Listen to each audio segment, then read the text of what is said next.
बोलिए बुद्धदेव भगवान की जय। प्रिय भक्तों, आज हम बहुत ही कल्याणकारी कथा को लेकर आपके सामने प्रस्तुत हुए हैं। हमें आशा ही नहीं अपितु पूर्ण विश्वास है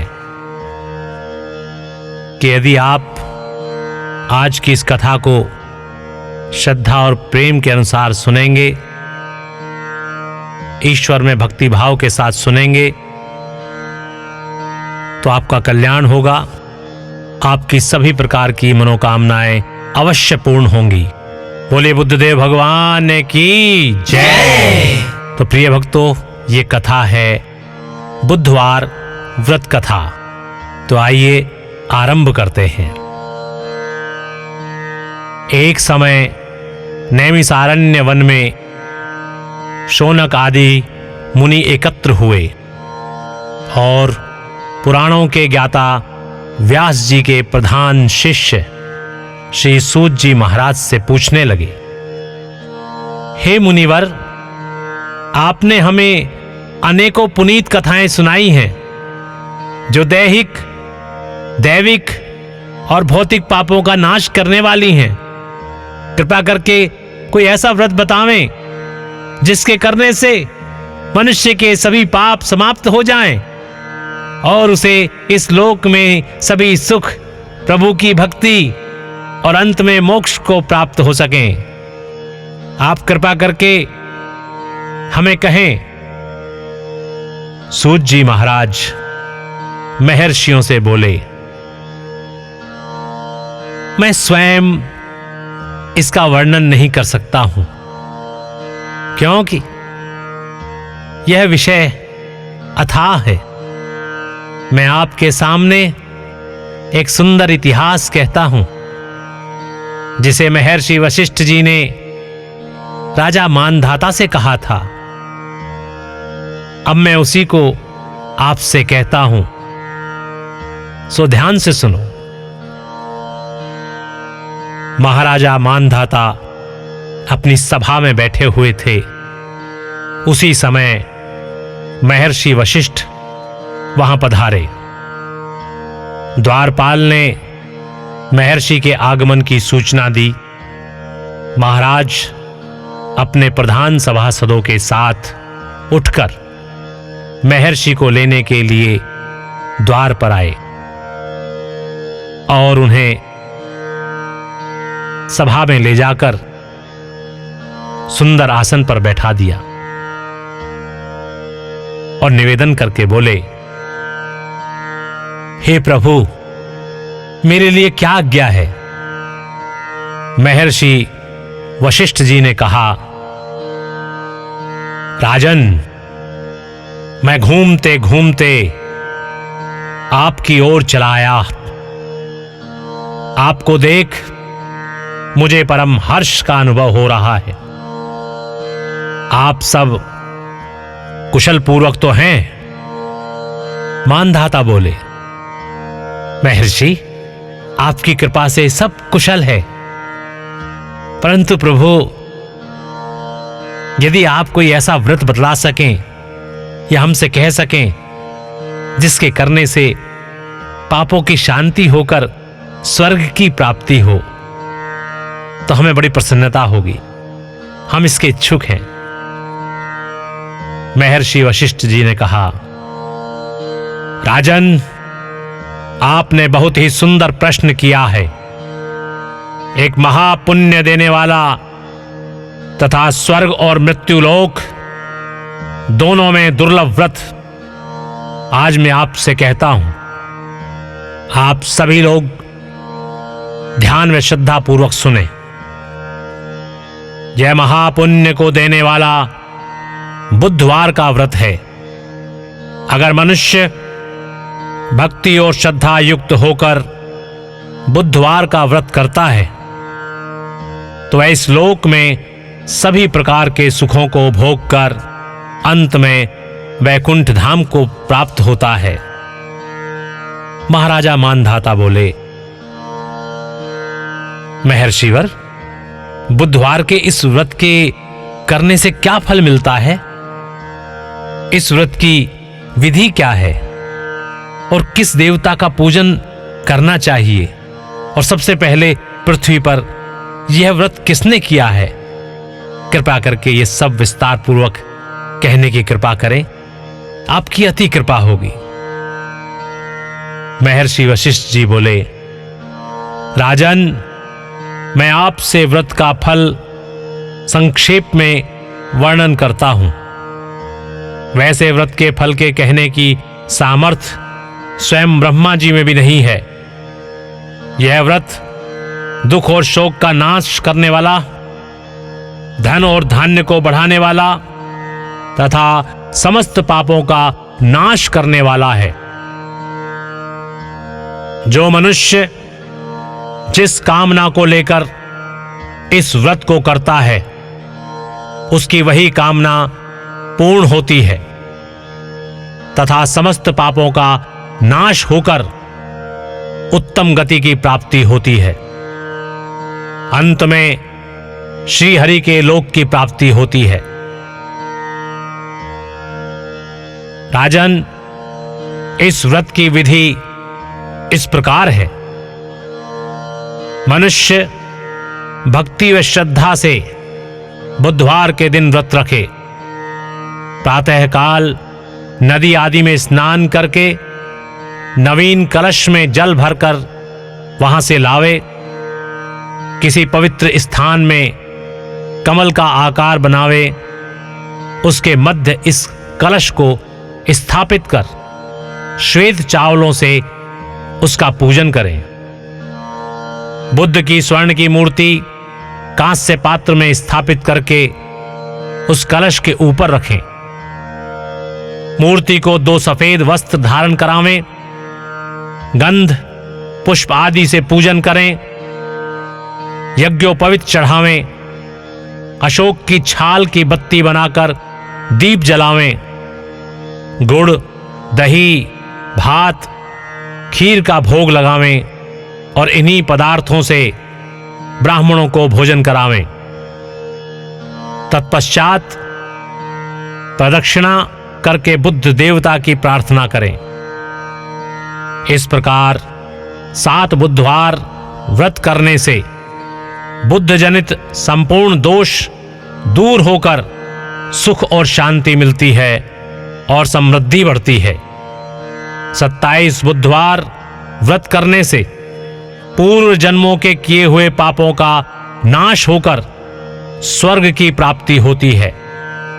इसके बाद महर्षि वशिष्ठ जी ने कहा, हे राजन, सबसे पहले पृथ्वी पर जिसने बुधवार का व्रत किया था उसकी कथा कहता हूं, ध्यान से सुनो। पूर्व काल में मिथिलापुरी में एक राजा राज्य करता था। उसका नाम निमि था। उसके शत्रुओं ने परस्पर मिलकर मिथिलापुरी पर चढ़ाई कर दी। बहुत ही भयंकर संग्राम हुआ। इस संग्राम में महाराज निमि मृत्यु को प्राप्त हुए तथा उनके राज्य को शत्रुओं ने अपने अधीन कर लिया। महाराज निमि की पत्नी का, रानी का नाम उर्मिला था। उसके एक लड़का और एक लड़की थी जो अभी छोटे छोटे बच्चे के समान थे। जब रानी ने महाराज के मर जाने का समाचार सुना तो वह बहुत दुखी हुई। उसने विचार किया कि अगर मैं यहां महल में रहूंगी तो महाराज के शत्रु मुझे पकड़ लेंगे तथा मुझे, राजकुमार व राजकुमारी को मार डालेंगे। इससे तो अच्छा है कि मैं इस राज्य और राजमहल को छोड़कर कहीं दूर चली जाऊं। रानी ने ऐसा विचार करके अपने पुत्र और पुत्री को लेकर राजमहल के गुप्त दरवाजे से बाहर निकल गई। रानी उर्मिला अपने पुत्र और पुत्री को लेकर अन्य वस्त्र की चिंता करती हुई चारों ओर विचरण करने लगी। भगवान की कृपा से उसे जो कुछ भी फल फूल आदि मिल जाता उसी को ग्रहण कर लेती तथा अपने पुत्र और पुत्री का पालन पोषण करने लगी। जंगल में जहां कहीं भी स्थान मिल जाता, रात्रि को वहीं पर शयन कर लेती और फिर प्रातःकाल उठकर चल देती। इस प्रकार रानी अन्य वस्त्र की चिंता में घूमती हुई उज्जैनी नगरी में जा पहुंची। वहां एक ब्राह्मण के यहां कूटने पीसने के काम पर नियुक्त होकर अपना तथा अपने पुत्र पुत्री का पालन करने लगी। कुछ वर्षों बाद रानी का देहांत हो गया। ब्राह्मण ने इस बालक के शरीर के चिन्ह तथा हस्तरेखा देखकर अनुमान लगा लिया था कि यह राजपुत्र है और एक न एक दिन अवश्य राजा होगा, परंतु अभी इसका भाग्य इसका साथ नहीं दे रहा है।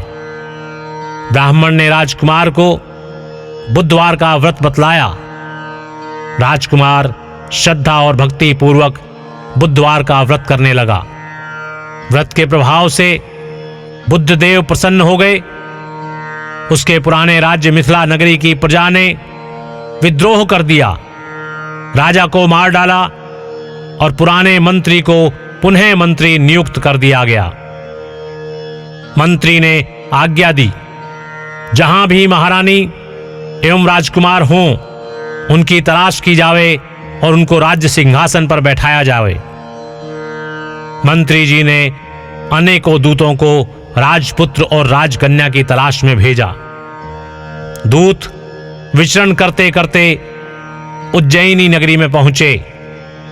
दूतों ने वहां राजकुमार व राजकुमारी को तलाश कर लिया और उनको लेकर मिथिला लौट आए। मिथिला नगरी की प्रजा और मंत्री सभी अपने राजकुमार को पाकर बहुत प्रसन्न हुए। राजकुमार को सिंहासन पर बैठाया और बहुत प्रसन्नता के साथ ये उत्सव मनाया। राजकुमार को अपना राज्य वापस मिल गया तो उसने उज्जैनी के ब्राह्मण को बुलवाकर राजगुरु के पद पर नियुक्त कर दिया। राजकुमार ने अपनी बहन श्यामला का विवाह धर्मराज के साथ कर दिया तथा दहेज में अत्यधिक धन दिया। श्यामला धर्मराज को पति के रूप में पाकर बहुत ही प्रसन्न हुई।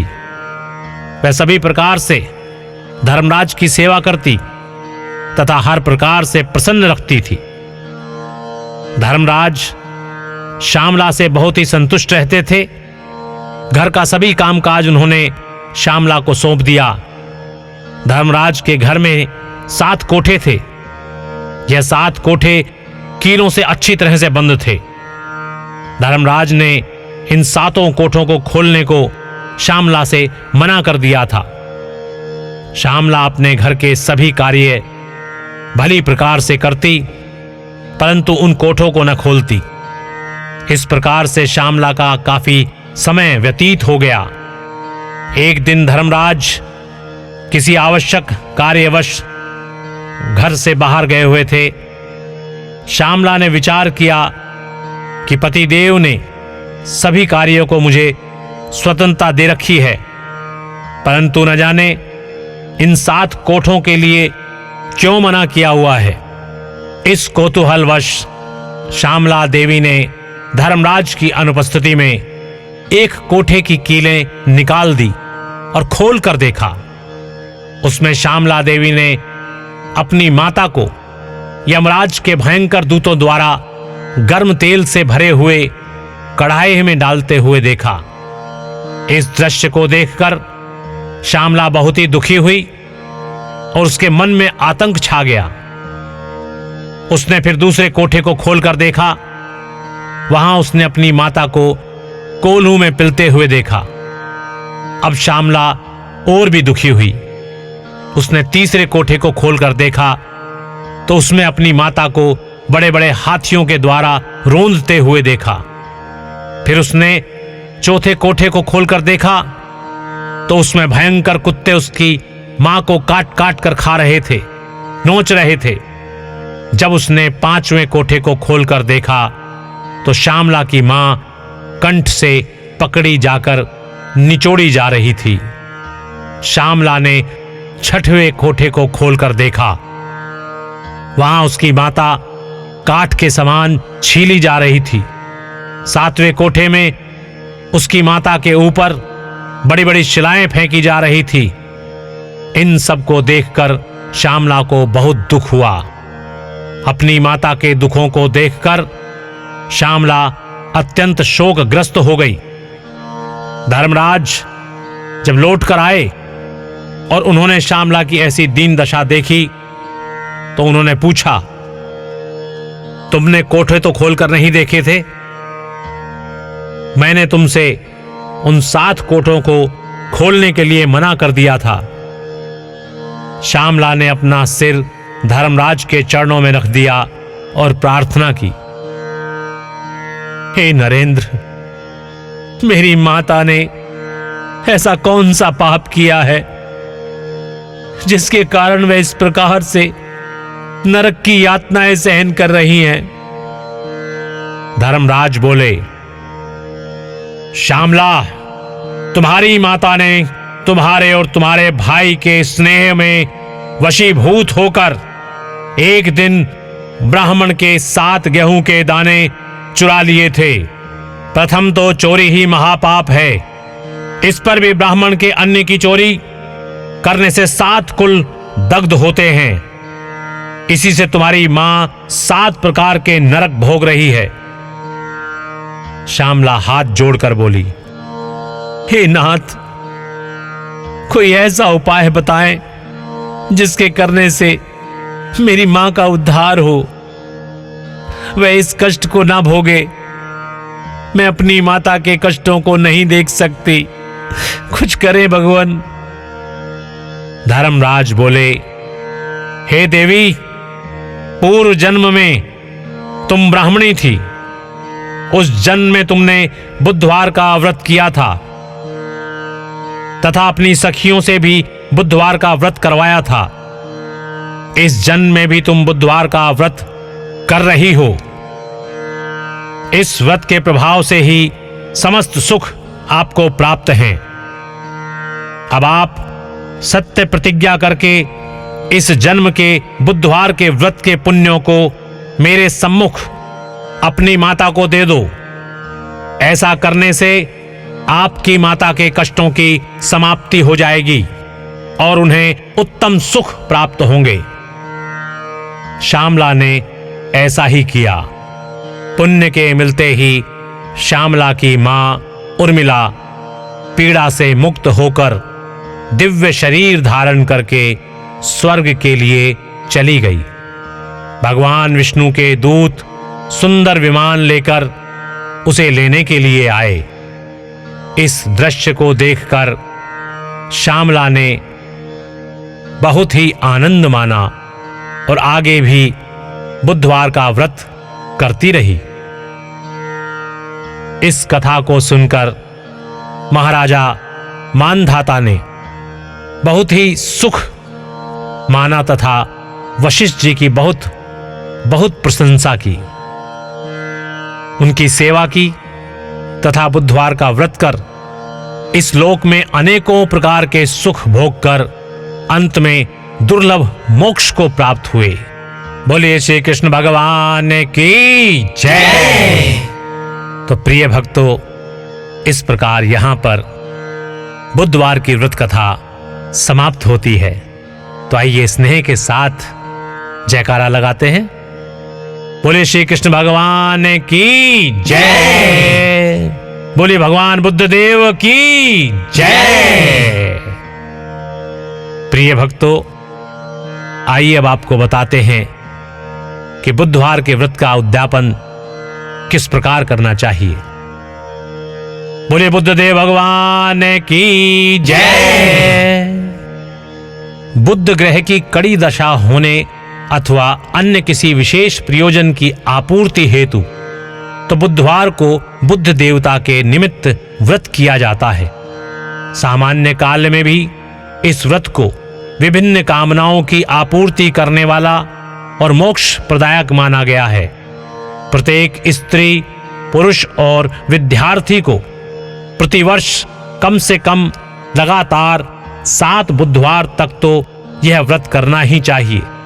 बुद्ध देवता इतने कृपालु हैं कि 7 अथवा 27 बुधवार को व्रत करने से ही साधक की सभी मनोकामनाओं को पूर्ण कर देते हैं। यदि कोई विशेष कामना हो अथवा बुद्ध की ग्रह दशा खराब चल रही हो तब 128 बुधवारों तक यह व्रत करना चाहिए। यद्यपि किसी भी मास के किसी भी बुधवार से यह व्रत आरंभ किया जा सकता है, परंतु विशाखा नक्षत्र युक्त बुधवार को व्रत आरंभ करना सर्वश्रेष्ठ रहता है। शास्त्रीय विधि के अनुसार व्रत आरंभ करने के एक दिन पूर्व अर्थात मंगलवार को सायंकाल स्नान आदि से निवृत्त होने के पश्चात तारों को साक्षी मानकर भगवान बुद्ध देव का ध्यान करना और व्रत की दीक्षा लेनी चाहिए। इस समय व्रत के प्रयोजन और कितने दिन व्रत करना है इसका भी मन में निश्चय कर लेना चाहिए। शास्त्रीय विधान तो बुद्ध देवता की सोने की प्रतिमा बनवाकर और उसे कांसे के कटोरे में रखकर षोडशोपचार पूजन करने का है, परंतु इसके अभाव में आप बुद्ध देव की सामान्य प्रतिमा अथवा इस पुस्तक में छपे हुए चित्र का भी पूजन कर सकते हैं। व्रत वाले दिन प्रातःकाल स्नान करने के बाद पितरों के निमित्त तर्पण और देवताओं के निमित्त जलांजलियां देने का शास्त्रीय विधान भी है। स्नान के पश्चात पूजा स्थल को स्वच्छ एवं पवित्र करने के बाद वहां सफेद चावलों से अष्टदल कमल बनाकर उस पर जल से भरा घड़ा अथवा लोटा रखें। जल के इस पात्र पर कांसे का कटोरा रखकर उस कटोरे में बुद्ध देवता की प्रतिमा रखकर उन्हें 2 सफेद वस्त्र अर्पित करें। बुधवार को चंदन, चावल, धूप, दीप, पुष्प आदि से पूजा करके गुड़, दही और भात का भोग लगाने का विधान है। बुद्ध देवता की पूजा में आप कितनी वस्तुओं का प्रयोग करते हैं महत्व इसका नहीं, महत्व है आपकी भावना और श्रद्धा का। देवता तो हमारी भावनाओं को देखते हैं। भक्तों, अतः मूर्ति अथवा पूजन सामग्री का अभाव हमारे व्रत में बाधक हो ही नहीं सकता। व्रत का समापन करने वाले बुधवार को 108 अपामार्ग की समिधाओं से हवन करने का विधान है। इस हेतु अपामार्ग की 108 छोटी छोटी लकड़ियां लेकर और उन्हें दही मिश्रित घी में डुबो डुबो कर बुद्ध देवता का मंत्र पढ़ते हुए हवन की अग्नि में डाला जाता है। इसी प्रकार उद्यापन वाले दिन 27 ब्राह्मणों को भोजन कराकर यथा योग्य दक्षिणा देने और पूजा में प्रयुक्त मूर्ति एवं सभी पात्र व सामग्री मुख्य पुरोहित को देने का भी शास्त्रीय विधान है। बोलिए बुद्ध देव भगवान की जय। बोलिए श्री कृष्ण भगवान की जय। प्रिय भक्तों, इस प्रकार बुधवार के व्रत का उद्यापन की विधि का समापन हुआ और आइए भगवान बुद्ध देव को मनाने के लिए उनका आराधन करते हैं, उनकी आरती करते हैं। बोलिए बुद्ध देव भगवान की जय। जय श्री बुद्ध देवा स्वामी, जय श्री बुद्ध देवा। छोटे बड़े सभी नर नारी करें तेरी सेवा। जय श्री बुद्ध देवा। सुख करता दुख हरता, जय जय आनंद दाता। जो प्रेम भाव से पूजे वह सब कुछ पाता। जय श्री बुद्ध देवा। सिंह आपका वाहन है ज्योति सबसे न्यारी। शरणागत प्रतिपालक हो भगतन के हितकारी। जय श्री बुद्ध देवा। तुम हो दीन दयाल दयानिधि भव बंधन हारी। वेद पुराण बखानत तुम हो भय पातक हारी। जय श्री बुद्ध देवा। सदग्रस्त हृदय में बुद्ध राजा तेरा ध्यान धरे। जग के सब नर नारी व्रत और पूजा पाठ करें। जय श्री बुद्ध देवा। विश्व चराचर पालक कृपा सिंधु शुभ करता। सकल मनोरथ पूर्ण करता। भव बंधन हरता। जय श्री बुद्ध देवा। श्री बुद्ध देव जी की आरती जो प्रेम सहित गावे। सब मिट जाए अतुलित धन वैभव पावे। जय श्री बुद्ध देवा। जय श्री बुद्ध देवा। स्वामी जय श्री बुद्ध देवा। छोटे बड़े सब नर नारी करें तेरी सेवा। जय श्री बुद्ध देवा। बोले बुद्ध देव भगवान की जय। बोले श्री कृष्ण भगवान की जय जय जय।